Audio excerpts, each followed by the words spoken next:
Hi there, YouTube. That was Joachim Andersen's Opus 41, Etude number 5, the Allegretto.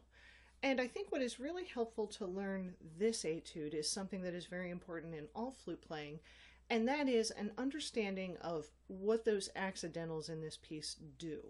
So generally when you see an accidental in a piece, it's going to do one of three things. Either it is changing the key completely, or it might be changing the form of minor, if you're in a minor key, or it may be what I like to call a color tone. So in other words, it's an accidental that is not related to the key that you're in. It's just there to make it sound a little bit spicier, a little bit jazzier. So as we look through the accidentals in this particular etude, we're going to look at them and determine whether they are part of a key change, part of a change of a form of minor, or a color tone. So when we start, the first thing we have to know about the piece that we're playing is what key are we starting in. So this one we have two sharps, F sharp and C sharp, so that means it could be D major or it could be B minor. It has the sound of a major key. We start with a D major triad outlined and we end the piece on a D major triad as well. So this etude seems to be in the key of D major. So we plug along in D major from the beginning until we get to measure 7. That's where our first accidental pops up. And our accidental is G sharp. So the first question we should ask ourselves is, if we add a G sharp to the accidentals that we already have, could this create a key change? Well, F sharp plus C sharp plus G sharp gives us the key of A major. And in fact, that's what's happening here. For two measures, we've kind of transitioned temporarily to the key of A major. So how can we be certain that even though F sharp, C sharp, and G sharp form the key signature of A major, that this isn't just a color tone that happens to be a G sharp? Well, one of the ways that you can tell is play the passage without the accidental. If that accidental happened to change the key, then you're going to really notice the loss of that accidental. It's going to strike you as sounding not correct. So let's give that a try. First, here is measure 7 and 8 as it's written with the G sharp.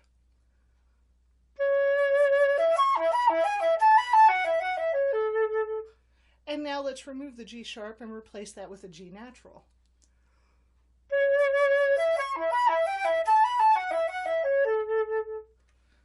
I don't know about you, but I did a real double take when I heard that G natural. That really sounds out of place, which tells me that that accidental of G sharp is in fact changing us to the key of A major for measures 7 and 8. Going on in measure 9, we have two measures that we can look at together. Starting in measure 9, we are actually in the key of E minor. And what tells me that is not measure 9, but measure 10. So in measure 10, we see the addition of a D sharp, and we also have C sharp in our key signature, as well as F sharp. So that gives us the form of E melodic minor on that ascending scale in measure 10. So measures 9 and 10 we can look at as being in E minor.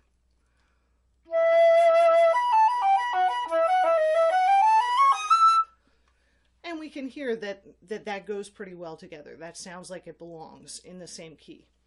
Starting in measure 11, we lose our D sharp, that becomes D natural, and we also have a C natural accidental that cancels out the C sharp in our key signature. And if you look at the beginning of bar 12, we also have a G sharp. So if we look at those accidentals together, a good explanation for that is that we are transitioning to the key of A minor. And it may be harmonic minor, it may be a melodic minor. It's a little bit unclear because there is no F in this passage to give us a distinction. But since we're seeing a G sharp, I'm going to call it harmonic minor.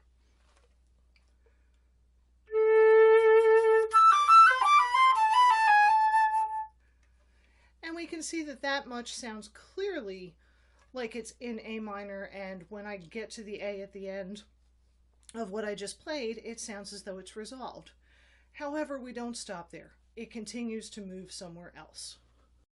And if we look ahead to measure 13, we are heading toward the key of G major, and I think that actually starts on beat 2 of measure 12. So if we look at beat 2 of measure 12, we have a G natural canceling out the G sharp earlier in the bar. We also have a D sharp. And so our question is, does that D sharp change the key? Does it change a form of minor, or could it possibly be a color tone? Since it's right next to a D natural, I suspect it could be a color tone. And one of the really easy tests, I think, to determine whether an accidental is a color tone is try playing the passage without the accidental and see if it sounds reasonably musical. If so, it's likely either a color tone or it may be a different form of minor, but most likely it's a color tone. So let me play beats 2 and 3 of measure 12, but I'm going to play them without that D sharp. I'm just going to stay on a D natural for half a beat.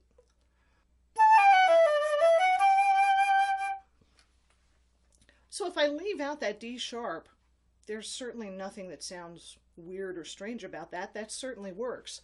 And if I put it together starting in measure 11, still leaving out that D sharp,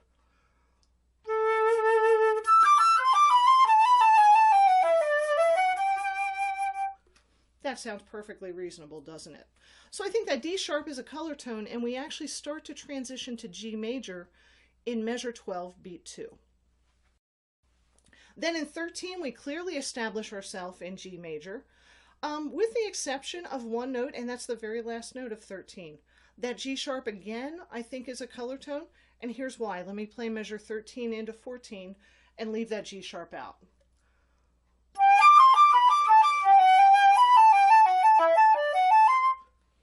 Again, it sounds very reasonable musically, so most likely that G sharp is a color tone.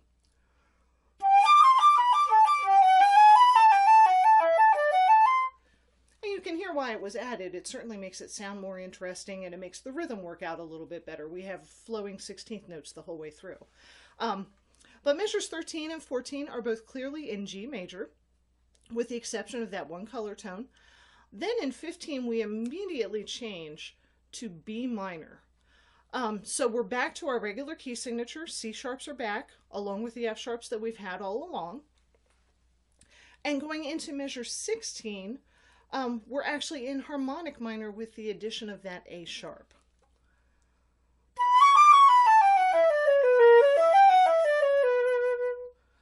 So all of that is very clearly straightforward B minor. The last beat of measure 16, I think has one color tone, but we've actually started our transition to E minor, which really takes root in measure 17.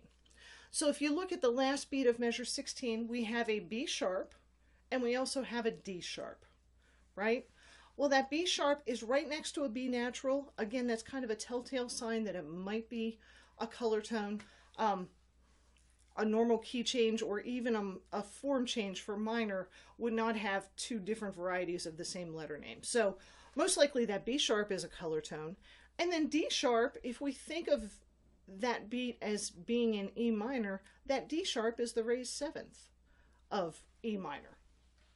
So let me play just that beat before measure 17, beat 3 of measure 16, and I'm going to leave the B sharp out, but keep the D sharp in.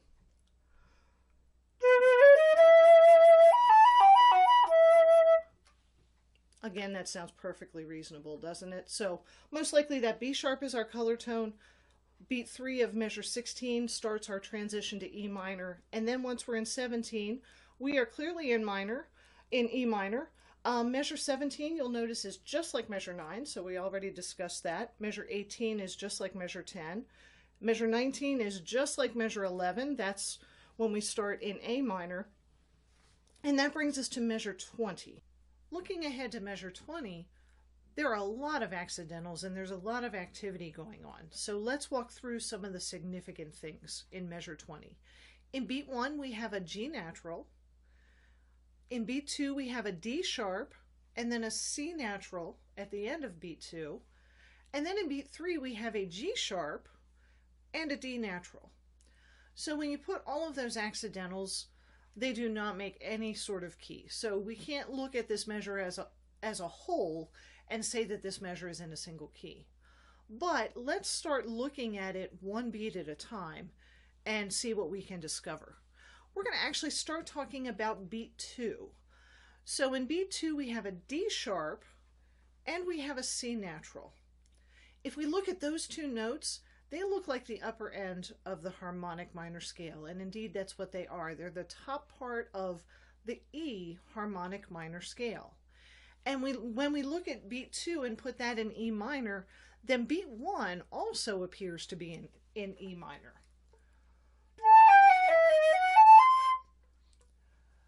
So beat 2 is the 7 diminished 7th chord in E minor, or a D sharp diminished 7th chord.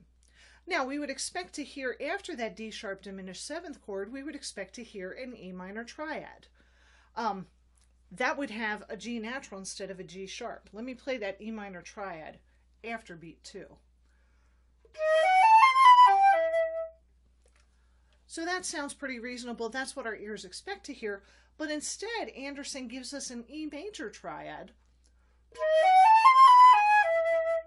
and then turns it into a dominant 7 chord by adding that D natural. So we start out measure 20 in the key of E minor for beats 1 and beat 2, but instead of resolving in E minor, we change to an E major triad, which then becomes an E dominant 7. Starting in measure 21, we have a B sharp accidental, we have a C sharp from the key signature, we have a B natural accidental, and then finally a C natural accidental. So again, these accidentals cannot be explained as a change of key. There is no key that has all of those accidentals together, but it can be explained pretty nicely as a segment that is in D major with 2 color tones, the B sharp and also the C sharp at the end, or excuse me, the C natural at the end, that will transition us into the new key. So if we listen to every note in measure 21 except for the last one, we pretty clearly resolve on that D at the end. That D sounds like we're finished. That sounds like a good point of resolution.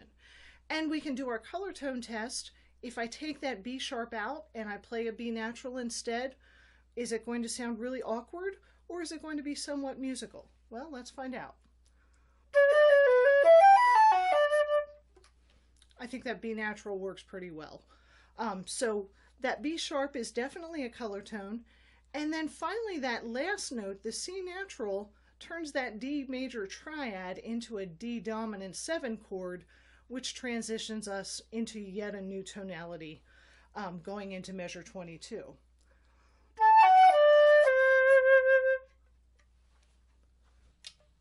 Now, I think measure 22 is probably the most interesting measure harmonically in the entire piece.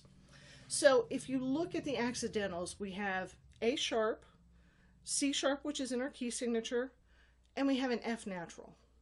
So the first question that I ask myself is there a key signature that has all of those accidentals? And the answer is no.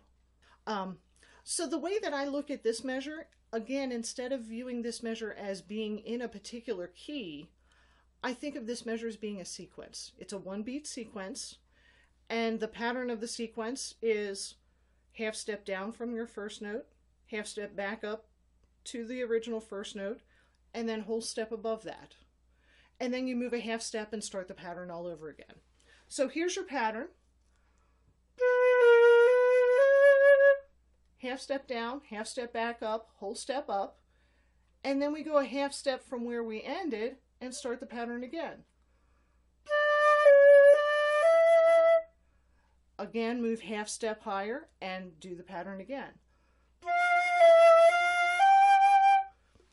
So I think of measure 22 as being a sequence rather than trying to jam it into a key, which it really does not fit into nicely at all. So then we land on this G sharp in measure 23, and that sets us up for the key of A major, but in measure 23 we also have a D sharp, right? But only at the end. We have a D natural at the beginning of the measure and a D sharp at the end. I think the D sharp at the end is a color tone, and the D natural is what is inherent or part of the key. So measure 23 I think of as being in the key of A major with a color tone at the very end. Let's take that D sharp at the end out and see what it sounds like.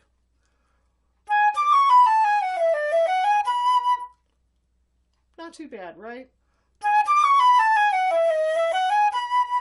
There is with the D sharp, and you can hear it's a little bit more energetic with it. So we can see why that accidental's there, but you know, it doesn't change the musicality a whole lot to leave it out.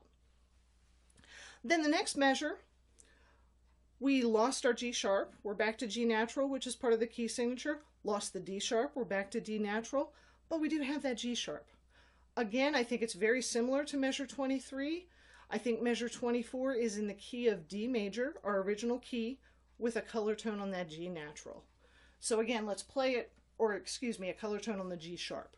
Let's play it with a G natural, see if it works.